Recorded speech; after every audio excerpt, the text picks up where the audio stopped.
Assalamualaikum warahmatullahi wabarakatuh. Waalaikumsalam. Bismillahirrahmanirrahim.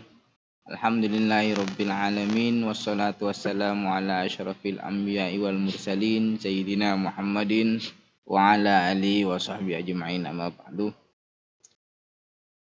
Alhamdulillah kita bertemu lagi pada program podcast Ramadan yang diselenggarakan oleh Pondok Pesantren An-Nur rutin di setiap bulan Ramadan. Alhamdulillah tahun kemarin sudah berjalan dan alhamdulillah juga hari ini kita memulai lagi kegiatan tahunan. Jadi kami memang sengaja menghadirkan program ini setiap tahun di bulan Ramadan dan akan tayang setiap hari pada pukul 16.00 atau jam 4 sore. Mungkin kegiatan ini bisa menemani ibu-ibu atau bapak-bapak yang menyiapkan berbuka puasa. Dan alhamdulillah hari ini kita menghadirkan narasumber yang sudah tidak asing lagi, Ustadz Ghufron Hadi. Assalamualaikum Ustadz. Waalaikumsalam warahmatullahi wabarakatuh. Ustadz Ghufron Hadi dengan sekaliber narasumber. Nah, jadi Ustadz Ghufron Hadi ini jabatannya banyak ya. Sampai nggak kamot istilahnya ya Ustadz ya. Ya. Mulai pokoknya Ustadz Ghufron Hadi ini memang berkecimpung di dunia dakwah. Jadi di pengurus cabang NU sebagai LDNU, lembaga dakwah. Ya, LDNU, kemudian di MUI di Ketua Komisi Dakwah. Ketua Komisi Dakwah. Kemudian juga di Pondok Pesantren An-Nur beliau adalah sebagai salah satu pengurus di Yayasan Pondok Pesantren An-Nur. Baik hadirin pemirsa yang berbahagia, tema kita kali ini karena memang ini adalah hari pertama di bulan Ramadan, kita akan memberikan materi tentang apa itu fadilah bulan Ramadan, kemudian apa yang harus kita persiapkan selama 30 hari ke depan, kemudian hikmah bulan Ramadan yang akan mestinya kita peroleh dalam kehidupan sehari-hari itu seperti apa. Mungkin itu yang kisi-kisi yang bisa kami sampaikan. Nanti biar lebih lanjut akan dipaparkan oleh Ustadz Ghufron Hadi, mulai dari apa itu fadilah Ramadan, kemudian apa sih yang harus kita persiapkan, kemudian juga yang terakhir nanti hikmah Ramadan itu seperti apa. Monggo Ustadz Ghufron, persilahkan. Terima kasih. Bismillahirrahmanirrahim. Assalamualaikum warahmatullahi wabarakatuh. Waalaikumsalam warahmatullahi wabarakatuh. Alhamdulillahilladzi an'ama alaina ni'mata Ramadan. Alladzi an'ama alaina fadilata Ramadan. Alladzi an'ama alaina karima Ramadan. Allahumma salli wa sallim ala sayyidina Muhammad wa ala alihi wa sahbihi ajma'in. Amma ba'du, kaum muslimin muslimat rahimakumullah, wabil khusus santri, alumni, simpatisan Pondok Pesantren An-Nur Sumber Taman Probolinggo. Bahasan kali ini sebenarnya bahasanya sudah banyak orang tahu. Iya, betul. Namun mengulang-ulang kembali sebuah pengetahuan, sebuah keutamaan, itu fadilah, keistimewaan. Tidak ada istilah selesai bagi umat Islam untuk mendapatkan kebaikan sebanyak-banyaknya kecuali sudah berada di surga. Baru kalau di surga sudah kita tidak perlu berbuat yang baik-baik, karena sana sudah yaumal jaza, yaumu, hari pembalasan. Terkait dengan Ramadan tahun ini, alhamdulillah kita sudah bisa bebas kemana-mana ya, bisa bukber bareng ya, bisa ngabuburit ya. Walaupun ngabuburit nih hukumnya masih harus ditafsil ya. Karena corona sudah pergi. Semoga dengan kemuliaan Ramadan kita jadi umat yang mulia. Tahun ini menjadi tahun yang mulia, menjadi bangsa yang mulia pula. Yang perlu dipersiapkan kalau kita menghadapi Ramadan itu ya mental, spiritual, juga fisik. Mental, spiritual, fisik. Ya, fisik. Alangkah senangnya kita masuk Ramadan dalam kondisi sehat. Ya. Kita bisa berpuasa, bisa dapat pahala sebanyak-banyaknya karena kita sehat. Bayangkan kalau kita masuk Ramadan kemudian kita sakit. Kita berada di rumah sakit, dirawat oleh dokter. Kemudian kita tidak puasa. Terus kita tidak puasa, kita hilang, tidak mendapatkan pahala puasa. Walaupun itu ada keringanan-keringanan di sana. Ya. Fisik harus kita persiapkan. Karena puasa itu ibadah yang beda. Memang setiap ibadah itu punya karakter, sendiri, punya tahsis tersendiri. Kalau Ramadan boleh puasa di mana-mana. Ya. Ya. Tapi urusannya kelar apa enggak, kuat apa enggak. Beda kalau haji kan. Kalau haji itu ibadatun yang muayyanul makan wal auqat. Yang ditentukan waktu dan tempatnya. Ya. Jadi haji itu kan mulai 8 Dzulhijjah sampai 15 Dzulhijjah.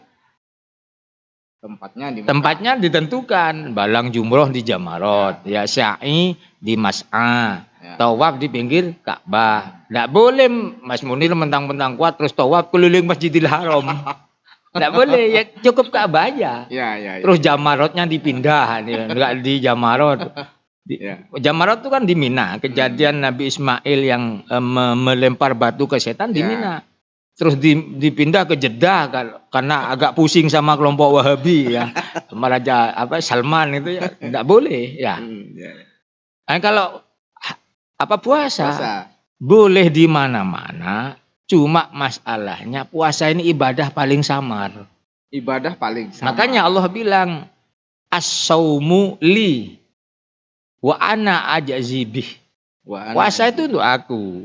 Yang balas ya aku. Makanya sampai hari ini pahala puasa diterangkan di Quran, hadis, di kitab-kitab itu mayanya tidak ada. Karena memang tidak dikasih tahu sama Allah kepada Rasulullah. Cuma ada sebagian keterangan itu orang yang puasanya bagus, Ramadannya bagus, masuk surga pintunya tersendiri, namanya pintu Rayyan. Ya. Ya, selain as-shaimuna fi Ramadan enggak boleh lewat situ. Mas Munir nyembah puasa jarang-jarang, mau lewat Rayyan enggak boleh, lewat jendela aja gitu. Ada lagi hadis surga itu merindukan beberapa kelompok manusia. Salah satunya as-shaim fi Ramadan. Itu aja. Untuk spesifikasi kehususan pahala itu Allah samarkan sampai memang puasa itu ibadah yang samar. Mas Munir malam sahur, pagi tidur, jam 9 bangun, habis itu minum teh botol di rumah. Keluar dari rumah sap mengkesap. Puasa. Siapa yang tahu? Enggak ada. Ya. Itu. Bahkan istri anak enggak tahu. Tapi Allah tetap tidak bisa ini samar. Nah, puasa ini juga adalah sebuah perbuatan yang menjadi kesukaan oleh para nabi dan para kekasih-kekasih Allah. Ya. Istimewanya puasa di situ. Tidak ada nabi, tidak ada rasul yang benci puasa. Semuanya suka puasa. Bahkan Rasulullah aja perjalanan hidupnya kalau dihitung lebih banyak puasanya daripada tidak puasa. Beda sama kita umatnya. Lebih banyak ngerokoknya. Ramadan aja itu kadang ada yang tergesa-gesa. Maksudnya tergesa-gesa. Iya, belum jam 5:30 sudah diputar duluan. Ya. Jadi mempersiapkan fisik kita untuk Ramadan itu penting. Sama aja dengan kita memberikan fisik kita ketika ibadah haji. Oke. Jadi bisa dikatakan bahwa puasa Ramadan ini adalah ibadah yang terkait dengan fisik. Fisik pula, iya. Ya. Termasuk nanti ada masa mental spiritualnya. Begini, kalau sholat, ada orang sakit, kan masih tetap diwajibkan sholat. Ya. Yang asalnya al-qiyam, berdiri itu wajib, Ya. menjadi sunnah, boleh duduk. Ya. Kemudian duduk enggak kuat, boleh berbaring. Beda dengan puasa. Kalau enggak kuat ya sudah, jangan puasa. Jangan lantaran karena sakit puasa beduk. Jadi puasanya separuh aja karena sakit. Enggak. Kalau enggak ya sudah enggak. Nanti ada fidyah, ada kifarot. Jadi kehususan puasa di situ. Nah, terkait dengan masalah batin kita, Ramadan ini, sebelum Ramadan kita persiapkan betul hati kita, mata kita, mulut kita, dan seluruh indrawi kita. Cuma terutama ini mulut dan mata. Karena kedua indera kita ini kalau tidak dijaga di bulan Ramadan, bisa jadi puasa kita secara fikih itu sah. Ya. Tapi pada hakikatnya tidak sah. Dan konsekuensinya tidak dapat pahala. Jadi puasa hanya dapat hausnya saja. Iya, betul. Dan ini sudah disampaikan sama Rasulullah. Kam min so'imin laisa lahu min siyamihi illal ju wal atas. Kam berarti pirang-pirang. Bukan kam berarti berapa. Bukan kam istifhamiyah. Berarti kam ta'addudiyah. Pirang-pirang umatku berpuasa yang tidak dapat apa-apa kecuali lapar dan dahaga. Kamnya kam ta'addudiyah kalau kita ngaji alfiyah dulu ya. Ya. Kalau di Quran itu kam min fi'atin qalilatin ghalabat fi'atan katsiratan, inilah. Kamnya kam ta'addudiyah. Jadi yang dipersiapkan ini selain fisik adalah mental dan spiritual. Iya. Apa bedanya mental sama spiritual? Mental ini terkait dengan diri kita pribadi ya, Pak. Kalau spiritual terkait dengan perilaku ibadah kita. Perilaku ibadah.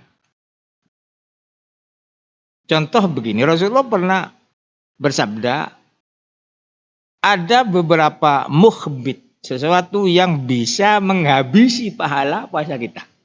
Bisa menghabisi puasa. Pahala puasa. Itu kan terkait dengan indera kita. Satu, mata. Itu yang di kitab itu bahasanya an-nadratu bisyahwatin. Melihat dengan syahwat. Ya. Nah, ini hari kan kita sudah menjadi rahasia umum bahwa Android kita ini ya bisa ke neraka, bisa ke yang kemarin-kemarin sebelum Ramadan langganan lihat film bokep, film porno. Hari ini sudahlah jaga mata kita. Artinya jangan cuma Ramadan, selesai Ramadan ya jangan dilanjutkan. Karena mustahil kan orang lihat film porno, tidak syahwat itu mustahil. Saya nggak apa-apa kalau saya lihat karena tidak syahwat, omong kosong itu. Itu cuma omongannya Hizbut Tahrir aja. Iya betul ya, punya kitabnya. Nonton film porno tidak dosa kalau di An-Nidham Al-Islamiyah karangan siapa itu pendiri Hizbut Tahrir ada itu. Kalau kita Ahlussunnah nggak bisa karena memang mustahil ya. Tolong jaga mata, termasuk yang biasa duduk di pinggir jalan. Boleh kata Rasulullah, tapi harus godul basor. Menjaga pandangan, menutup pandangan dari hal-hal yang bikin kita syahwat. Mata, mulut. Mulut ini malah mencakup banyak kata Rasulullah. Yang bisa membatalkan pahala puasa. Satu, al-ghibah. Membicarakan kejelekan orang lain. Saya tidak ngomongin kejelekannya, ini fakta. Fakta itu ya ghibah. Kalau tidak fakta fitnah, begitu. Nomor 2, al-kadzib, bohong. Mulut lagi, mulut. Yang ketiga, an-namimah, adu domba. Mulut. Yang keempat, al-yaminul ghamus, sumpah palsu. Lagi-lagi mulut. Makanya kelak di neraka. Ini Mas Munir ya, perlu tahu aja. Ada orang masuk neraka tuh merasa tidak nyaman. Karena yang disiksa sering itu sama Allah Ta'ala mulutnya. Ya. Tanya, ya Allah, kenapa mulut saya? Por melulu siang malam. Karena mulut kamu yang paling banyak dosanya. Kalau mata mungkin Ya memang yang terbanyak mata sama mulut, telinga, hidung enggak seberapa. Tapi yang paling banyak adalah mulut. Memang mulut. Dipor-por seperti apa itu? Jadi dipukul mungkin ya malaikat. Karena di dunia sudah ngerasani orang. Ya. Menyakiti Sudah orang. menyakit, menghina orang, mengejek orang, sumpah palsu, ngomong bohong, adu domba. Itu kan produksinya mulut. Kalau kaki, tangan mungkin tidak seberapa, ya. Kalau Mas Munir mungkin kedapatan dosanya tangan, mungkin kalau bikin data itu di markup. Yang ngetik kan? Ya. Atau mukul orang lain tanpa alasan yang hak. Atau komen yang nggak ngetik, nulis di medsos, di medsos bisa jadi. Nah makanya hal-hal seperti ini di awal Ramadan harus selalu disampaikan. Iya. Khawatir di antara kita ada yang lupa. Kalau perlu sebenarnya penjelasan ini sudah di mana-mana berulang-ulang ya. Hampir seluruh ulama, seluruh ustadz, seluruh dai, seluruh media dakwah menyampaikan itu. Tapi bang kita ini memang suka lupa. Makanya ada ucapan ulama. Ini mungkin bukan hadis kok. Naumusoim ibadah. Bukan hadis kan ini? Bukan. Ya. Tidurnya orang puasa itu ibadah. Karena apa? Kalau tidur dia mulutnya diem. Ya toh? Ya. Paling banter ngorok. Dan ngorok itu enggak dosa. Matanya merem. Ya toh? Tangannya diam. Artinya dia sudah meninggalkan hal-hal maksiat. Ketika tidurnya diniati meninggalkan itu berpahala. Dan dianggap ibadah pula. Jadi bukan berarti mutlak tanpa alasan tidur Ramadan itu dianggap baik. Ya. Ya kalau habis subuh tidur, zuhur bangun, habis zuhur tidur lagi. Kucing ya iso apa kayak ngono. Lantas amal-amal yang lebih kan tidak ada gitu loh. Masuk surga bondo turu. Ya bisa saja, cuma mungkin surganya fasilitasnya tidak banyak gitu. Iya, baik. Oke. Itu tadi mempersiapkan diri ya. Meskipun kita sudah masuk bulan Ramadan, tapi hal-hal semacam ini harus terus diingat-ingat, harus terus diulang-ulang. Yang paling Ustadz lihat fadilah Ramadan itu yang membedakan dengan yang lain begini. Sebenarnya fadilah Ramadan kalau bicara pahala itu urusan Allah. Oke. Domainnya Tuhan. Fadilah keutamaan atau lebih kepada hikmahnya Ramadan. Orang itu kalau puasanya baik atau ciri-ciri orang itu pahalanya diterima oleh Allah. Habis Ramadan, orang hidupnya semakin baik. Perilakunya, ibadahnya, rezekinya. Dan termasuk pula rezekinya. Ya, itu semakin kelihatan nampak bagus. Habis Ramadan kok sholatnya tambah sering jamaah. Habis Ramadan kok tambah dermawan. Padahal sebelum Ramadan bakhilnya setengah setan kan. Habis Ramadan ternyata semakin dermawan. Habis Ramadan sama istrinya ndak galak. Habis Ramadan peduli dengan tetangganya. Itu yang paling penting ya. Yang paling penting habis Ramadan. Jadi ini juga penting karena memang banyak orang tuh baik di bulan Ramadan, giliran Ramadan selesai kembali kepada semula. Setelan pabrik istilahnya. Iya, by order lah kadang kalau Ramadan artis, kalau Ramadan ada pakai jilbab Islam kabeh. Giliran habis Ramadan masuk Syawal liberal lagi ya. Banyak yang dermawan, banyak yang sedekah. Kita lihat kalau Ramadan di kota kita banyak yang kasih takjil ya. Ya. Artinya perbuatan tuh bagus, cuma akan lebih bagus. Memangnya orang lapar hanya di Ramadan aja. Ya. Apa salahnya sih bulan Syawal, bulan berikutnya kita bersedekah kepada orang-orang yang di jalan-jalan, yang kadang mereka hasil pekerjaannya cukup hanya untuk makan. Ketika kita support makanan, hanya uangnya foto. Nah, ini penting pula. Ternyata di Indonesia ini sedekah tuh numpuknya di Ramadan. Iya, numpuknya di Ramadan. Iya, ya baik, tapi akan lebih baik kalau itu berlanjut pada bulan Syawal. Makanya dinamakan Syawal. Syawal itu naiknya artinya naik. Grafiknya naik. Bukan sual ya, sawal. Syawal. Ya. Ini naik, artinya kebaikannya naik. Ya. Dan hikmah yang kedua lagi. Orang yang berpuasa Ramadan kalau dihayati betul, mau hidup hedon, Hedon.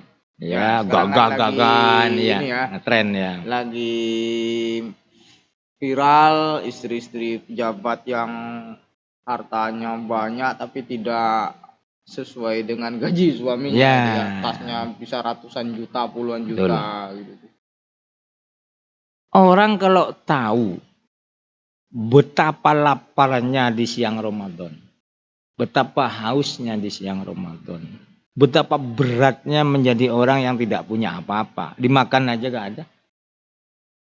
Orang ini akan tunduk nafsunya dengan segala macam bentuk ketawaduan.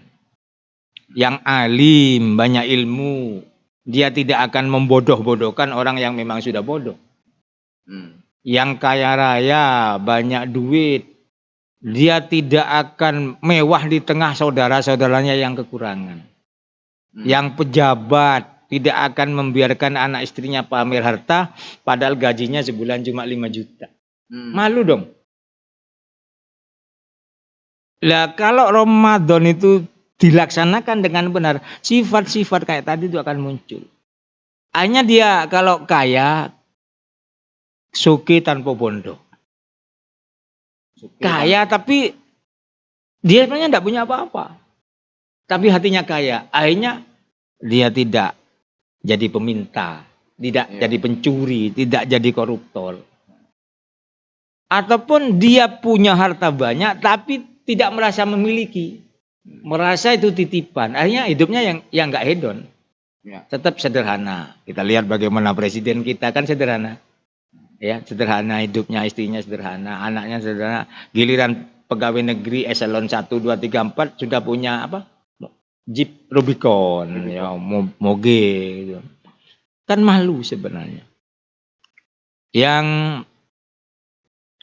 punya harta banyak, yang jadi pejabat, merasa jabatan itu titipan, pada saatnya akan ditanyakan oleh Allah. Nah, dengan puasa ini kita mengolah batin kita, mendidik batin kita bagikan kawah condro di muka. Yang paling ketika lalu lulus, kita orang yang menjadi orang yang punya perilaku itu yang sangat baik, perilaku penuh ketawaduan, perilaku yang disenangi oleh orang lain. Ini sebenarnya intinya. Makanya la'allakum tattaqun. Supaya kamu jadi orang bertakwa. Orang bertakwa itu orang yang hidupnya sudah sesuai dengan apa yang dimaui Allah. Dan muttaqin itu ujung-ujungnya kan orang soleh. Mahwa soleh man ada haqqallah wa ada haqqona, kan gitu dulu kalau di Ummul Barohin ya. Orang yang nekani urusannya sama Allah selesai clear, sama manusia juga clear. Bukan berarti karena kita rajin sholat terus tapi kok sama tetangganya kok masih gak rukun. Ya kita sholatnya baik, sama tetangga harus baik lah. Ada orang rajin sholat, rajin umroh, tapi istrinya sering disakiti. Disakiti artinya secara fisik. Kalau di madu itu tidak disakiti, ya cuma sakit karbe dewe kan begitu. Karena syariat memperbolehkan. Tuh. Dan mungkin itu Mas Menir ya. Baik. Yang lain saya tunggu pertanyaannya aja. Terima kasih karena ada beberapa hal yang sudah disampaikan oleh Ustadz Gufron tentang fadilah Ramadan, kemudian apa yang harus kita persiapkan di bulan Ramadan ini. Kemudian yang terakhir tadi hikmah di bulan Ramadan tentang perilaku. Kalau sekarang itu ada istilahnya flexing ya. Jadi ada kecenderungan sebagian masyarakat itu merasa bangga atau ada kepuasan tersendiri ketika memamerkan hartanya. Tidak tahu apakah itu benar misal dia memakai baju yang sekian juta atau kemudian tasnya yang KW atau tidak, tapi memang ada kecenderungan di beberapa masyarakat, bahkan kita misalkan kalau mau makan malah itu akan selalu Posting ya. diposting di media sosialnya, plus dengan di mana dia sedang makan. Nah, bagaimana Ustadz melihat fenomena seperti ini dikaitkan dengan bulan Ramadan itu, Ustadz? Ya, inilah yang dulu pernah dikhawatirkan oleh Rasulullah. Sayati zamanun ala ummati, ya, akan datang suatu zaman di umatku, ya, di mana waktu itu umatku banyak, ya, tapi tidak punya kekuatan, ya, terombang-ambing ke sana kemari. Kata sahabat, apa waktu itu kaum muslimin kaum minoritas? Enggak. Justru waktu itu kaum muslimin juga banyak sekali. Ya. Tapi tidak punya kekuatan, tidak punya pendirian. Kenapa? Dua. Hubbud dunya wa karahiyatil maut. Lah salah satu bentuk hubbud dunya, cinta dunia itu suka memamer-mamerkan kekayaannya, apa yang dia miliki. Dan akan lebih konyol lagi, ironi, memilukan dan memalukan, yang dipamerkan itu hasil korupsi. Ya, betul. Katanya orang Arab Badui itu dusno-dusi itu. Dusno-dusi. Apa? Mereka itu sebenarnya orang yang kelihatannya kuat tapi sebenarnya mentalnya rapuh. Ya. Rapuh. Faktanya ketika semuanya diketahui oleh publik, ya, Instagramnya hilang semua. Kan gitu? Tutup akun. Iya, hilang semua. Nah, ini kan penyakit. Ya. Terlalu cinta dunia ini suka pamer. Nah, kalau kita mikir begini, Mas Munir. Ada tempat tidur itu harganya 5 sampai 10 juta. Sementara kalau kita mau berpikir nikmatnya tidur kapan?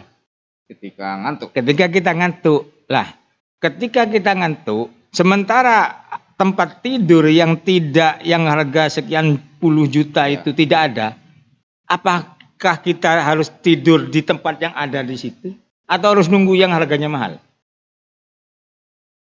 Artinya apa? Secara esensi dunia itu kan cuma kalau di instrumen aja. Orang tuh kalau ngantuk nggak nunggu di kasur yang mahal, ya, di gardu, di becak, ya. Dan nikmat sekali mereka tanpa beban. Sementara yang mereka terkena penyakit hubbud dunia, cinta dunia, yang suka pamer itu mau tidur aja masih nunggu punya duit 10 sampai 20 juta. Giliran mau tidur nih enggak ngantuk-ngantuk. Ya. Hanya etok-etok tidur dipoto, di video, ditaruhlah. Makan di tempat yang mahal. Sebelum makan dipoto dulu. Terus biar orang tahu nama tempat rumah makannya ini mahal. Padahal pada waktu itu dia tidak lapar. Segar mau pamer aja dia harus mampir sekian puluh juta. Lah, sekian puluh juta itu kalau kita berikan kepada fakir miskin akan betapa sangat besar manfaatnya. Ini hanya gara-gara hubbud dunia, lifestyle lah kalau sekarang. Itu. Ini terakhir Mas Munir ya. Ketika Andalusia dikuasai umat Islam, 800 tahun kan umat Islam menguasai Spanyol Andalusia itu. Bukan waktu itu tentaranya tidak kuat. Senjata bagus, kualitasnya bagus, tentaranya muda-muda.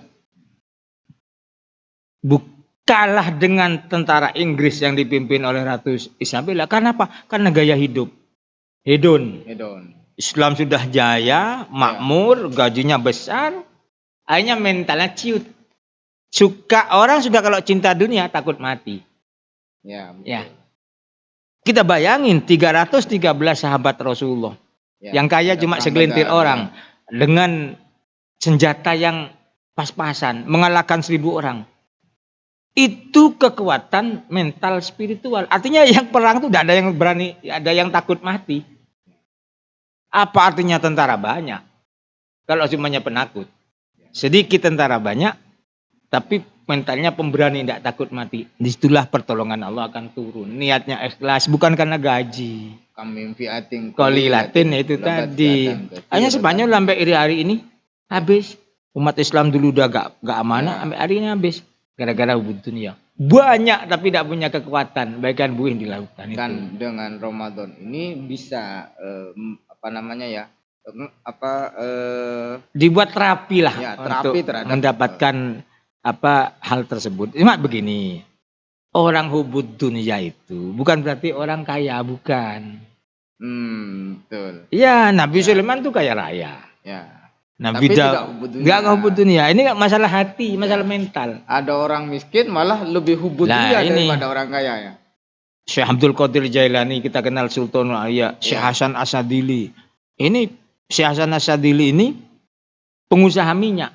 Anggaplah sekarang bosnya Pertamina. POM ya. Syekh Abdul Qadir kaya raya, tasbihnya aja terbuat dari permata. Tapi itu tidak nyampe di hati. Jadi mental beliau itu, spiritual beliau itu tetap kepada Allah. Semuanya dianggap titipan. Jadi mereka tidak pernah takut dengan apa-apa gitu. Dan yang lebih bahaya lagi kalau ada orang miskin hubud dunia, dia sholat tapi ingin dikasih apa-apa sama Allah. Ya ngeluh aja setiap hari. Ya, ini yang lebih bahaya. Jadi hubud dunia, cinta dunia itu urusan hati, bukan urusan apa yang kita miliki. Banyak kiai-kiai yang kaya raya tuh. Ya. Tapi mereka biasa aja, tidak pernah pamer, tidak pernah. Ada satu dua yang baru jadi kiai itu, ada yang begitu. Kiai baru diangkat ya. Ya, baru dapat SK. Baik, oke.